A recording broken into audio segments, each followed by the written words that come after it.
Good morning पिला माने तुम मानक मो संस्कृत एकेडमी चैनल को बहुत बहुत स्वागत। जो मैंने प्रथम के मो वीडियो को देखुं से मैंने दयाकोरी लाइक करेंगे, शेयर करेंगे और सब्सक्राइब करदे। गत थर आम पढ़ी अष्टम श्रेणी संस्कृत बही कृषक चैप्टर पढ़ी। आज तार अभ्यास कार्यक्रम करवा। देख एक नंबर देछि एक पदेन उत्तरम कुरुत, गोटे पदरे उत्तर दिया। क नंबर कृषकस्य श्रम कस्य मूल्यान, कृषकस्य श्रम कस्य मूल्यान। ये तले देछि ऑप्शन गुड़िक हलेन कृषकाय श्यामलताय अक्षय तृतीया शाखा देवी कौन हम कृषकस्य श्रम श्यामलताय मूल्यान। कृषक केन भूमि कर्षति, कृषक हलेन भूमि कर्षति।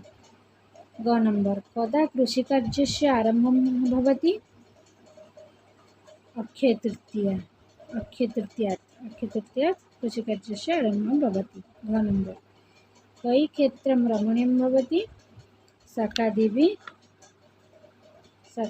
क्षेत्र रमणीयं भवति। कस्मै नमः, कृषकाय नमः। 2 नंबर शून्यस्थान पूरयत, शून्यस्थान पूरण कर।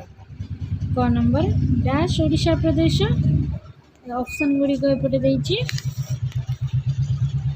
एस ओडिशा प्रदेश। तापर देछि हलम नाम लंगलम, कृषक डैश कष्टम करोति, कृषक स्वयं कष्टम करोति। पन्यद्रव्याणि डैश आनयति, पन्यद्रव्याणि विपणिम् आनयति। अत डैश कृषकाय नमः, अत एतस्मै कृषकाय नमः। 3 नंबर क मातृभाषाय अनुवादं कुरुत, मातृभाषा रे अनुवाद कर। क नंबर बहवः नद्य अस्मिन् प्रदेशे प्रवहन्ति, बहवः अर्थ बहुत गुड़िए नदी यही प्रदेश रे प्रवाहित हेउछि। ख नंबर नदी प्रवाहात् एतस्य भूमि उर्वरा, नदी प्रवाह हेतु यही भूमि बहुत उर्वर अटे। शाकादेवी क्षेत्रम रमणीय भवति, शाग प्रभृति द्वारा क्षेत्र रमणीय होइताय। घ नंबर पन्यद्रव्याणि विपणिम् आनयति, बिक्री योग्य वस्तु बाजार को आने। अत एतस्मै कृषकाय नमः, एणु यही कृषक को नमस्कार। 6 नंबर जयतु कृषक जयतु सैनिक, कृषकंकर जय हेउ, जयतु सैनिक अर्थ सैनिकंकर जय हेउ। 4 नंबर शुद्ध पदम रचयत, शुद्ध पद लेख।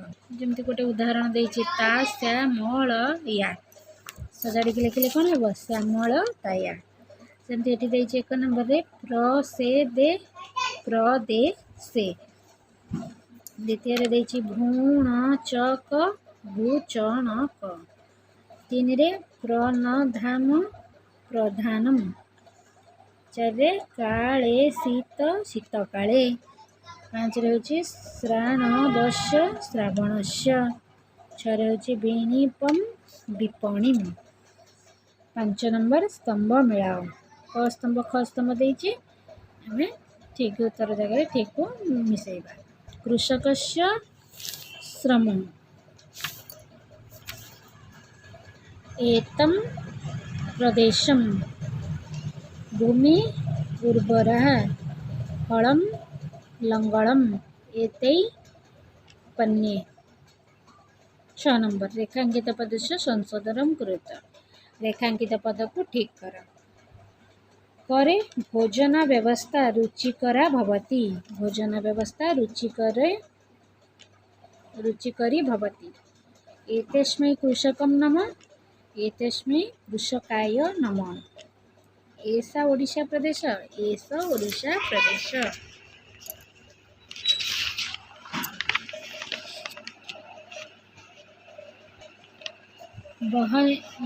बहनी नद्य प्रवहन्ति, बहवः नद्य प्रवहन्ति। मोरे होछि कृषक स्वयं कष्टं कुर्वन्ति, कुर्वन्ति कुर्वन्ति न करोति। वाक्यानि रचयिता वाक्य रचना कर। आनयति आनयति लगे वाक्य गठन कौन हम? आनयति लगे वाक्य हम कौन ना सीता जलम आनयति। नमः कृषकाय नमः। करोति श्याम कार्यं करोति। भवति शाकादिभिः क्षेत्रं रमणीयं भवति। जना कार्यं कुर्वन्ति। संधि विच्छेद कुरुत देछि चणकादीनि चणक युक्त आदीनि। प्रारंभ प्रयुक्त आरंभ। शाकादिभिः शाक युक्त आदिभिः। आज एतिकी आ गोटे चैप्टर आम नेक्स्ट चैप्टर पढ़िबा। धन्यवाद।